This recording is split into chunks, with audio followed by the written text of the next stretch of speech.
I think you can be a faithful Christian and be hyper local and still when you do learn about something happening in another state or another country and you have a concrete way to help, by all means, help that situation, but make sure you're not neglecting the local, because I think God created us to be embodied creatures in specific local communities, and that's where we're most effective, I believe.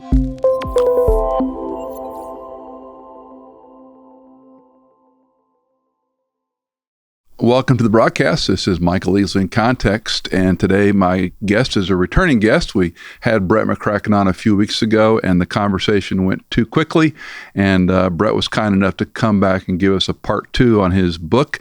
He is the senior editor of the Gospel Coalition, and he's the author of The Wisdom Pyramid, Feeding Your Soul in a Post-Truth World, and Uncomfortable, the awkward and essential challenge of Christian community.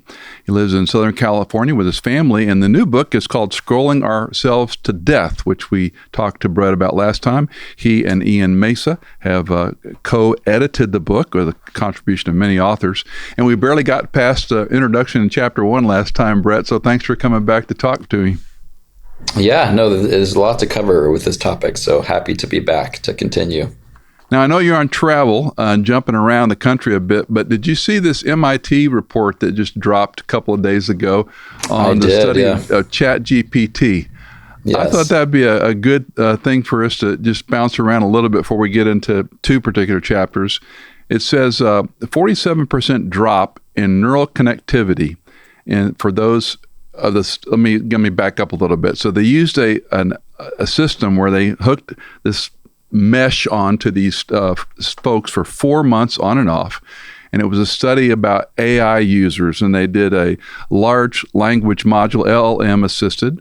They did a search engine, which we have been doing long before all this, and then a chat tool of some type. And they compared the different groups. And some of the takeaways from MIT, a 47% drop in neural connectivity. Brains were doing less actual thinking, 83.3. This was the alarming one to me. Couldn't remember lines from an essay they wrote minutes earlier. MIT called it a cognitive debt.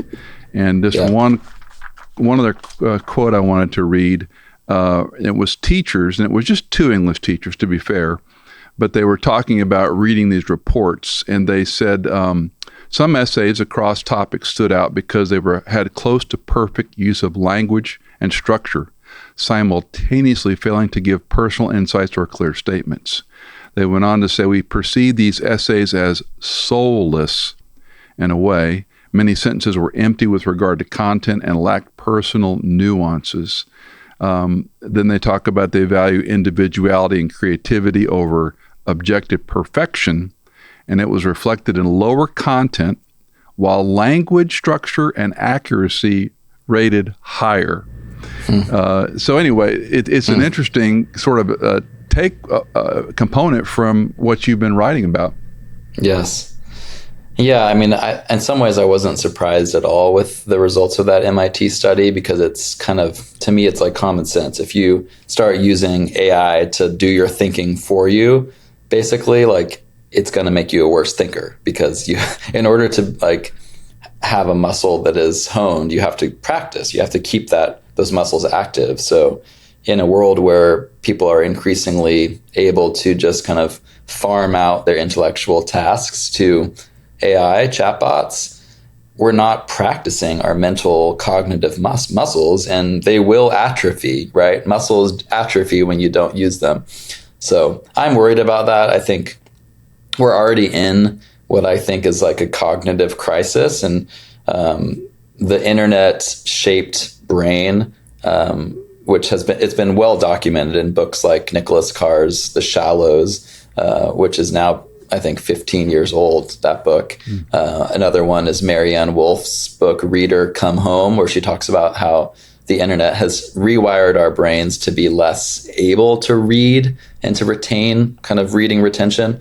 So the brain is already, I think, struggling in the digital era. The internet has shaped our brains in negative ways, but AI is like going to be the next level in terms of, we're going to lose the ability to be human thinkers who actually can have deep critical thinking skills.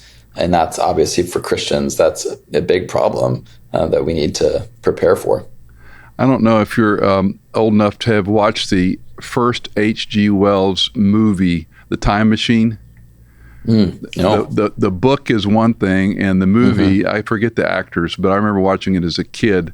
And he travels through time. At the end where he sort of lands, there are these two groups of, one I wouldn't call them people groups, but the people that live on the earth are kind of dressed in Roman period, and they're eating fruits and vegetables and at leisure, and they have no discourse ability. They don't have any knowledge. And he finds a library, and he reaches up, and the books just crumble into dust. And they took off the fiction a little bit more than Wells wrote, but society became so advanced, and others were providing them what they needed, and so therefore they needed nothing. They didn't have any intellectual. So I often think of that when I read reports like this. Two chapters I want to talk about from your book: The Medium Shapes the Message, by Colin Hansen. And I thought it was striking, some of the things he points out. And again, you guys did a great job sewing this together. But this is one of the tensions, and I've had this discussion with others in the technology world. In human terms, the Reformation wouldn't have been possible without the printing press. And so ostensibly you could say, okay, well, the printing press certainly could be used for evil. We love that it's used for good. I mean, to print a book that you wrote, but at the same time, there's a tension here. So technology can be used either way, correct? Correct. Yeah. And I think the printing press with the Reformation is just a good example of how powerful technology is to just change things, right? So people sometimes talk about technology as if it's this neutral thing. A new technology comes along and it's just a neutral new opportunity to package the same message. But I think that's naive because these new technologies aren't just neutral. They change things. The medium is the message, as Marshall McLuhan would put it. And the changes can be good. And certainly with the printing press and the Reformation, there was a lot of good that came from that. But there can also be a lot of negative changes. But the important point to remember is there are significant changes. Every new technological revolution introduces a dizzying amount of changes in almost every aspect of society. And I think that Christians need to just be less naive about that and be more realistic and try to kind of cautiously think through, okay, what changes do we foresee? We can't always foresee all of the changes, even with the printing press. I'm sure that there were some kind of downstream cultural changes because of that no one could have foreseen, when Gutenberg invented that. And I think that in this moment that we're in now with AI, I would say we are at the dawn of a new technological revolution with AI. Like, this is going to revolutionize the world in ways that will probably rival the printing press. And I think that our posture as Christians should be, okay, this is coming. Let's not just rush headlong into eager adoption of it in every aspect of ministry. Let's have this measured, kind of cautious approach, thinking about, okay, what are the ways this could create new challenges and problems, and what are some new opportunities that could be good ways that we could use it? So it's a long answer to that question, but I think the printing press is a fascinating example of technology has huge power to change things. When and you may be able to correct me if I'm wrong on this one, but I remember when the Protestant Bible, quote unquote, came out, the pejorative term was those protesters and their Bible. And when it was rendered in German, that was anathema to put the sacred text in this coarse, common language.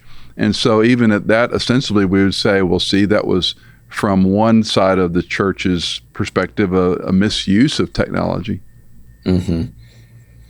Yeah, and from different perspectives, you can have different opinions about how people use technology and whether it's good or bad. But I think with something like the printing press, we have to recognize that there were a lot of good things, but arguably, for example, like the denominational fragmentary nature of Christianity, where kind of everyone, if you read a Bible verse in a different way, because everyone has their Bible now, and that's the sole authority, no longer is there like this hierarchical control of the church. The church the church tells you what to believe.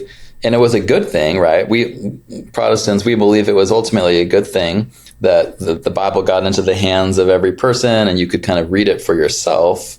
But of course, there's a downside to that in the way that we now kind of fragment very easily if we have slightly differing readings of a certain verse in one of Paul's epistles. And so that would be one example of how maybe there's mostly good that came of that, but some negative things in the sense of unity is harder because we all kind of take scripture into our own little tribes and, differ from one another in how we read it. In the same chapter, he writes about publishing Matthew Barrett's gently critical essay that argued why preachers should still use physical Bibles. And this, I think we talked about this last time. This is a big pet peeve of mine. I used to sort of gently tease the church, open your Bible or your cheater's version in your pocket, But he quotes this article. He says, the article he wrote, he says, the sight of an iPad screams instant access to Sesame Street on Netflix. For the adult, the tablet is an immediate window into his or her social life. As advertised, the iPad is ESPN Magazine, a Visa card statement, decorating ideas on Pinterest, hotel reservations in Hawaii, the latest college football scores, Adele on iTunes, directions to the nearest Starbucks, instant tracking of the stock market, and the Bible, alongside thousands of your favorite ebooks. And that was always my contention. I had a friend that taught law at a local law school here in town, and he would wander around the lecture as he talked, and he said the students with MacBooks were on Facebook and Instagram while he's lecturing on law. So, it's really hard to be focused when you have this tool in front of you, right? Yeah, and I'm a big proponent of churches being tech-free spaces as much as they can be, and I even think it's appropriate for a pastor or someone from stage in a church to literally say, we give you permission for the next hour and a half to put your phone away. Just like weddings. I was at a wedding recently, and the first thing that was stated to the crowd before the processional began was something like, we would like each of you to put your phone away and keep it in your pocket for the duration of the wedding. And I think that that's appropriate. It's a sacred occasion. We don't want to have people, taking photos and videos. And if a wedding is a sacred occasion enough to warrant that kind of kind invitation to put your device away, I think a Sunday morning church service, we should absolutely do that. And I think people will respond well to that, because my gut instinct is that younger people, particularly like Gen Z, they're actually hungry for kind of havens from the digital experience. They want space in their life to kind of not look at screens and not be plugged into the world and not have to be bombarded with push notifications and this thing and that thing on their phone. So I would love to see more churches just kind of say that out loud. Let's be a church where we use physical Bibles, and maybe it means, your church needs to put physical Bibles in every seat. I think that's a worthy investment. If it means that no one is looking at their phone to read the Bible, because that's always so distracting. I've tried that, and I just always find myself toggling between following along with the scripture that the pastor is preaching about, and then 2 seconds later I find myself on Amazon ordering something that I had forgot that I need to order. And that's terrible, right? You're like in church and you're doing like that. I've never done that. Oh, Michael, I'm sorry. I'm terrible, but I'm terrible too. My problem is, since I'm a proficient Logos user, I've got my physical Bible because I still write notes in the Bible, and I have my phone there because I got Logos, and I'm going, oh, what's that Greek term? Because he's not talking about that word, so I'm doing a word study, going, this is terrible. Yes. Well, that's a better use of your phone than Amazon. A little bit, but even still, it's, you're not engaged in the whole thing. The other thing that, this is off topic a bit, but you see pictures of concert goers, and they all are holding their phone up.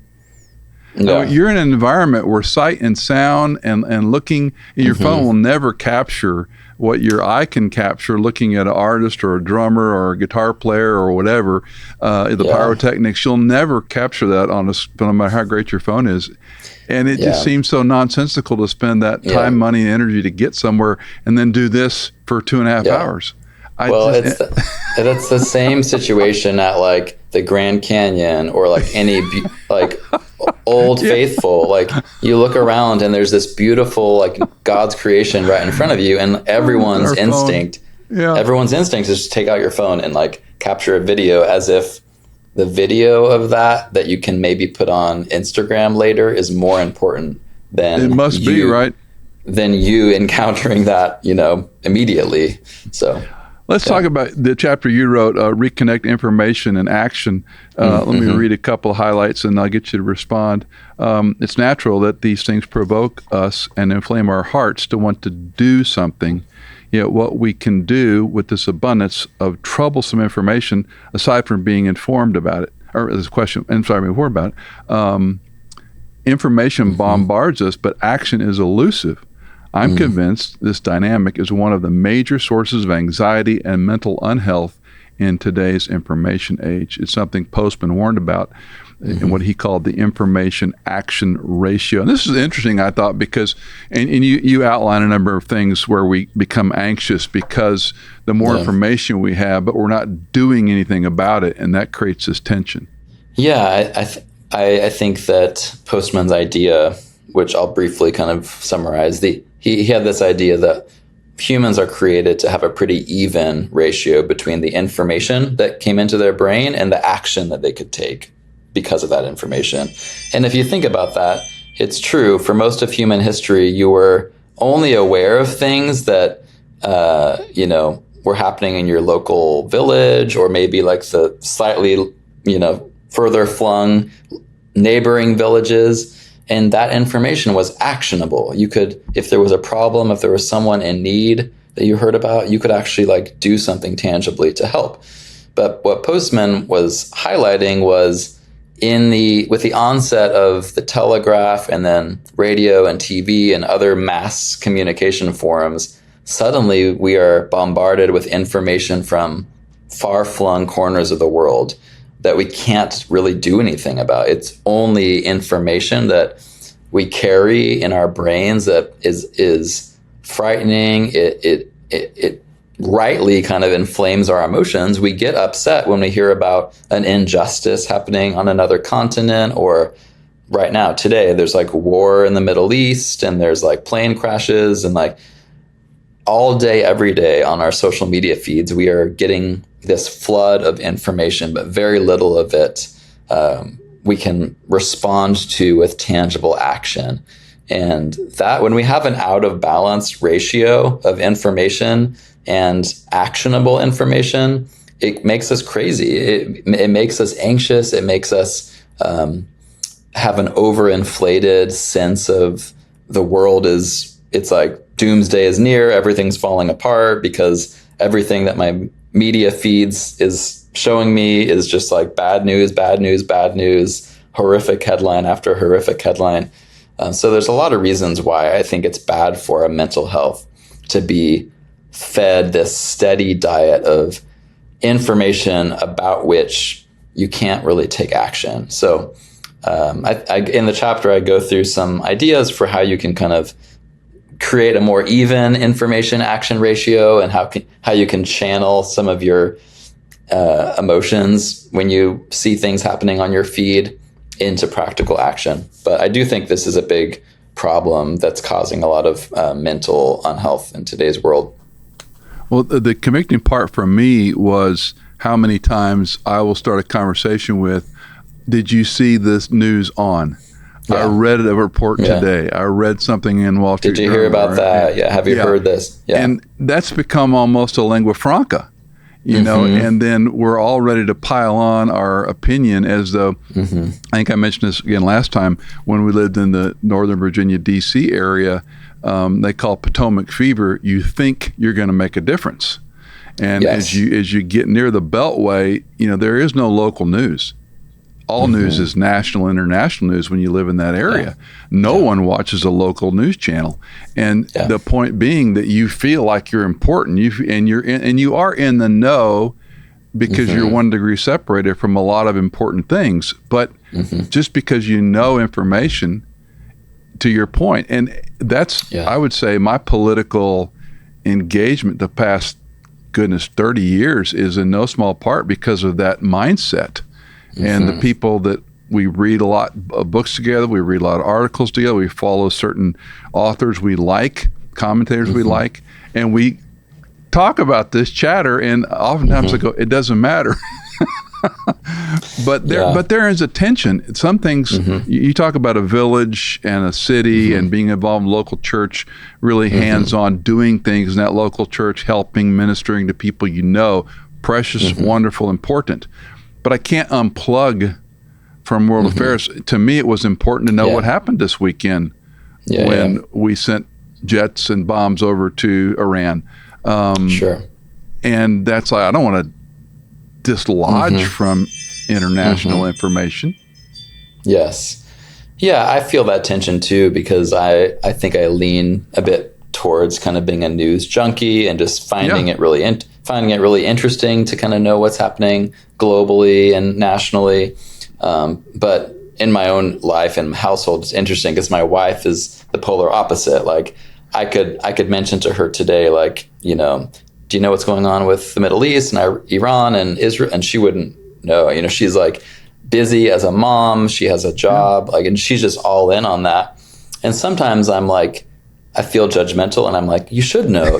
But the more I think about it, and the more I think about this information action thing, like, I actually think she might be onto something. Like, there's something beneficial in life of being kind of laser focused on the realm that you can control and where God has you locally in the household, you know, in a particular job where you have an impact. It's not to say it's not valuable to be engaged and aware, but I do think we probably have an overinflated sense of the value of being an informed kind of global citizen who knows all the headlines of the world. It's a new thing in history. We just have to remember for the majority of human history, you didn't even have that option. It's only in the last century where anyone could even have that kind of awareness. And so were we deprived? Was there an aspect of our humanity that was lacking 200 years ago when you had no idea what was happening in other countries and other cities? I don't think so. So I think you can be a faithful Christian and be hyper local and still when you do learn about something happening in another state or another country and you have a concrete way to help, by all means, you know, help that situation, but make sure you're not neglecting the local, because I think God created us to be embodied creatures in specific local communities, and that's where we're most effective, I believe. Let me dovetail on that, because one of the things that I found fascinating in reading this chapter, when you talk about neglecting the local, my mind ran to the number of student ministries trips overseas, Mexico, Peru, wherever we send kids. And not to be too much a curmudgeon-y, but I always would talk to our student guys about, you know, have these young folks learned to share Christ with with kids at high school before we send them to Mexico or Peru to build a cinder block building for someone under the auspices of outreach and evangelism and caring. And again, that can sound awfully cynical, but when I look at the preparation, the training, the cost per student, the return on investment, I'm like, if we could just charge 10% of our kids to learn how to share Christ without being afraid, we'd probably have a lot more effectiveness in discipleship mandate than sending people to build a block house. But that's Michael Easley, the cynic.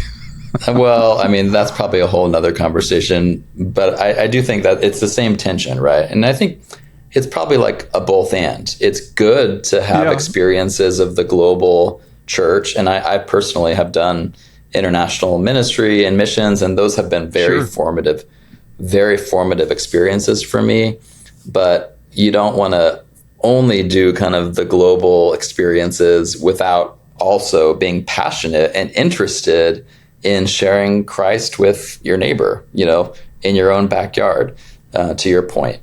And I think the digital world and just the way that it pulls us kind of everywhere but where we are, you open your phone and it's just this instant kind of pathway to the whole world. And people can spend hours and hours all day living in this virtual world, and they're very unaware of what's happening in their own city, in their own backyard. I think most people today are a lot more informed about national politics than their city, local politics. Most people can probably name a few U.S. senators, but couldn't name a local city council member. They probably don't even know the name of the mayor of their city, right? And that's a problem, right? It's weird that we're aware of like senators from other states and but we couldn't name someone who's actually making the political decisions that impact us the most in our city.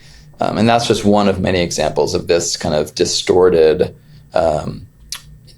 kind of leaning towards the world outside my sphere. The internet just takes us there.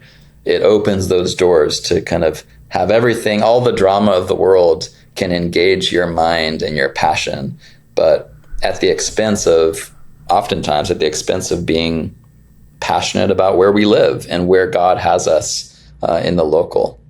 To add, even more tension to it, the information we do get about these national, international interests is so truncated, and often context is sorely lacking.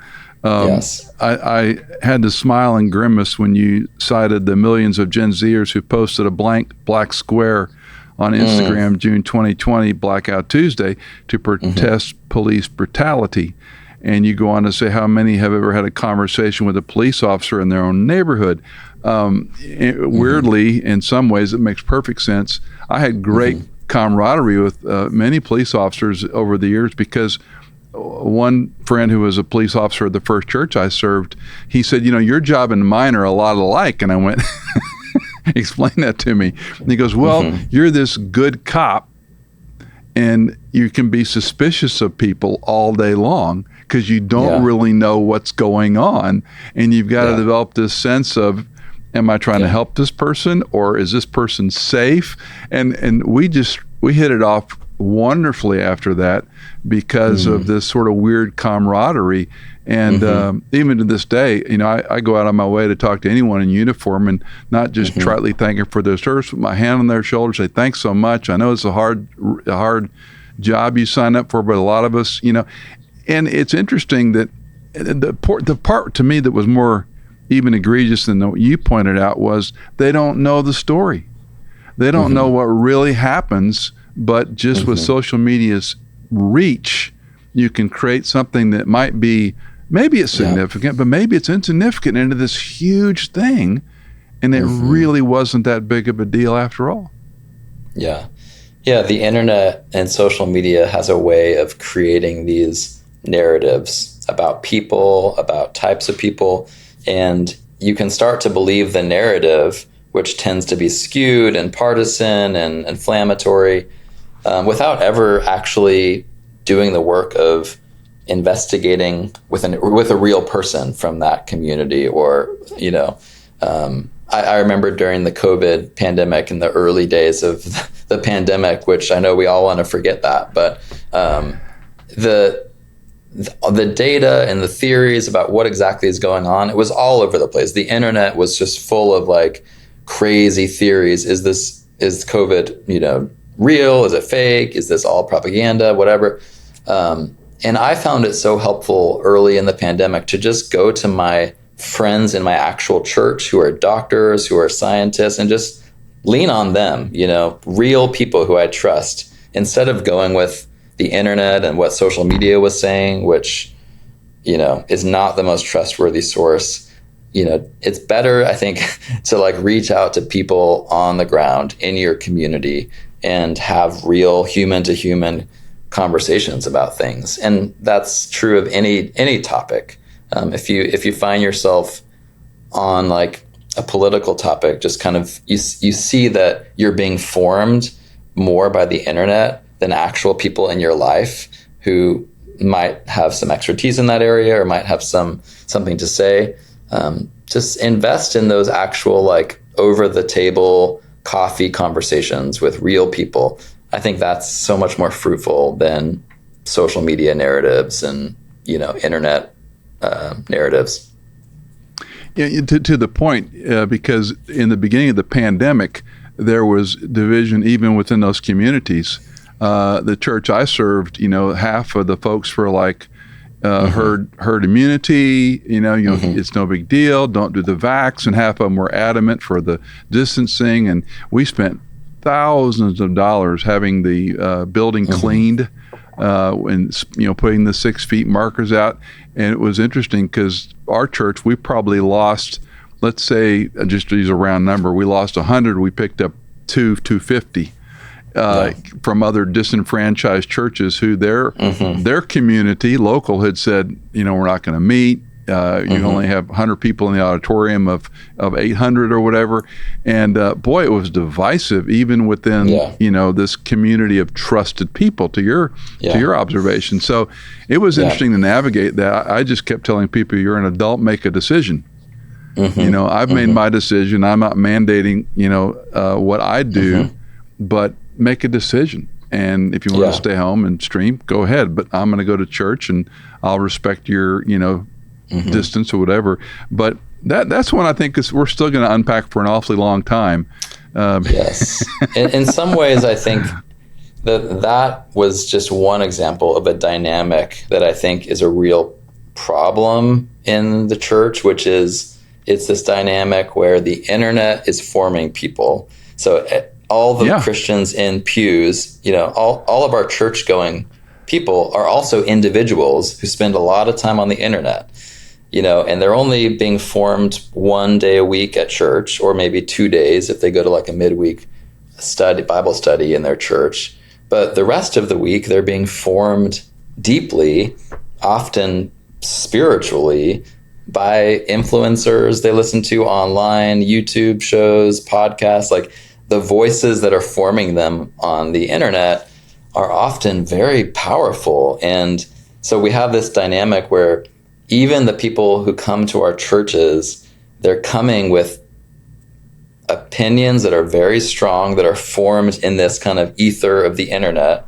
And sometimes they trust that and value that more than they value the flesh and blood community of formation in their local church, right? And so there's this dynamic now, which I think was always there, but it's heightened now, which is people have a lot of distrust of their church leaders and even fellow church members. And if their pastor says something that disagrees with what this podcast host that they like says about a certain issue, then they might go with the podcast host over their own pastor, and that's something that I think a lot of church leaders are really struggling with in the digital era. How do we exercise a healthy spiritual authority over the people in our churches, in the sense that we know that they are going to come to us for wisdom and they're going to trust our advice, in a world where the internet is just constantly fostering skepticism and distrust and this kind of hermeneutic of suspicion. It's a real issue, and I don't have the answers, but I sympathize with a lot of pastors right now who are just struggling to know, how do I talk with people who I know are being formed very powerfully by their diet of media and information that they're getting on their phones or on their TVs or computers. Yeah, a couple of things. When you said one day a week they go to church, I would push back and say maybe an hour and a half a week. True. If they're, it's even worse than one day a week. Yeah, it's worse than the pastor thing, podcast thing. It certainly, the volume has changed, but in my day, it was, the pastors on radio. It was Swindoll and MacArthur and Alistair Begg and, you name them. And I used to joke when I would read that 1 Corinthians passage, I say, I'm of MacArthur, I'm of Swindoll, I am of Jeremiah. Has Christ been divided? And yet, I would say there are very reliable sources that, sometimes will be at variance with the local church. And the local church is not inerrant, right? Right. It seems to me to be, I hate the word balance because it's completely overused, and I often say the only time you're in balance is when you go from one extreme to another, and albeit briefly. But it seems wisdom would mitigate. We're to test teaching. I think we're to be, not just consumers, but students of the word. I had a friend years ago tell me, if you have to think about something twice, that your conscience is being checked right there. I thought that's a great simple idea. You got to think about it twice. And so if something does sound a little awry, and the other angle of this, Brett, I'd appreciate your thoughts on. I hear what you and I are talking about. I agree wholeheartedly, but it also seems people, the way they use social media is they have assembled what they want. They want their ears tickled. So I'm going to follow people on X or whatever platform, Instagram or whatever, that I like. Especially if you think of teenagers, they're following, quote, influencers on body image and makeup and clothing and music. They're not necessarily engaging in social debate with people that because so-and-so said this, I believe it or don't believe it. It's more of a almost an idolatry of a kind, because we're assembling this pantheon of ideology that we want to be like, or we appreciate or respect. I mean, is that making sense? Yeah, it totally makes sense. And I think it's a real problem that we have the ability more than ever with technology to curate our own kind of personalized kind of spirituality, or our own little echo chamber where there's like only the voices that we like, that agree with our points of view, that don't challenge us, and we can kind of hide or unfollow or unsubscribe to anyone that rubs us the wrong way or challenges our point of view. So it's easier than ever to just have this mentality of like, I have no time for people who disagree with me. I'm only going to listen to voices that affirm me and kind of reinforce my beliefs. And that becomes a problem when it comes to churchgoers in churches, because if everyone is coming into a church with that mentality, like, I'm only going to be in a church that affirms me and kind of reinforces my beliefs and never challenges me, then no one's ever going to last very long in any church. Because if it's a good church, eventually you will be challenged. There will be some aspect of your life and all of our lives that we are made to feel uncomfortable, because we recognize that hits close to home. Like, I actually need to be told I need to grow in that area. And that's the beauty of a church. A church community is the opposite of a social media algorithm in some ways, because you should come into a church and see a lot of people who don't look like you and who don't have the exact same life experience and opinions about every single issue as you do.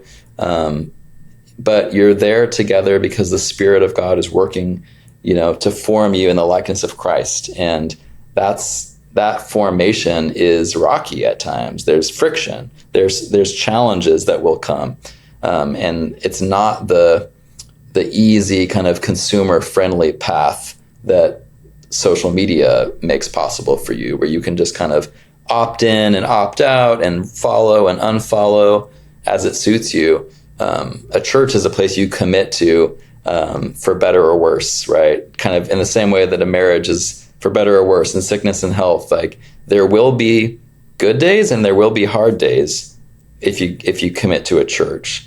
But that's how you grow. That's how the Spirit uses a community to form you and for you to help form others. So, we gotta not think of church as just another algorithmic, consumer-friendly experience.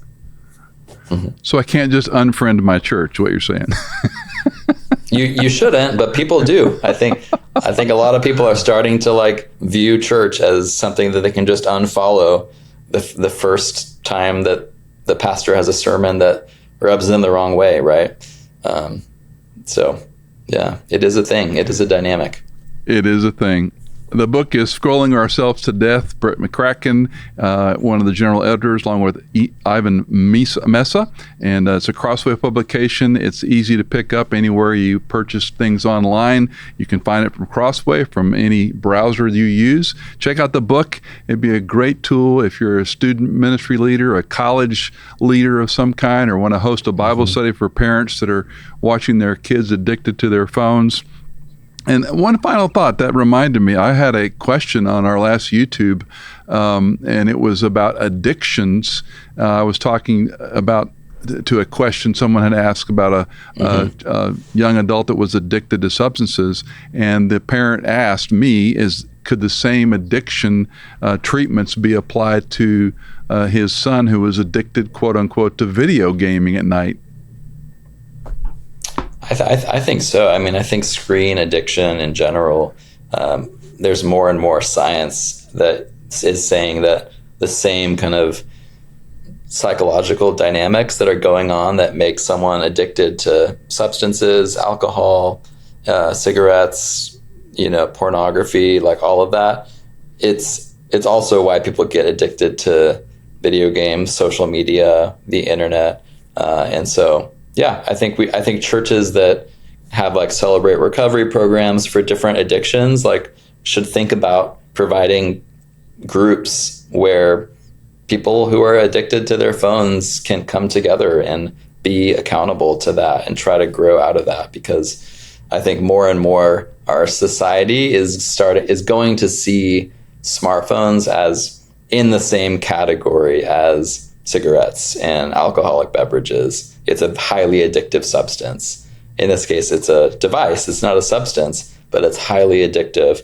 And more people are like legit addicts, struggling to go not only like one day without it, but like 1 hour, 1 minute. A lot of people can't go 5 minutes without looking at their phone.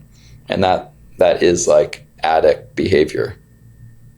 Maybe we should, along with pew Bibles, get Faraday bags, and you have to put your phone in. I would be in favor of that. Why not? Make it easy for people. Just put your phone in there and retrieve it at the end of the service. It's like they do at some schools. You have to put your phone in a box when you walk in the door. Again, Scrolling Ourselves to Death. Brett, thanks again for your time, and appreciate your ministry, and God bless your efforts this summer.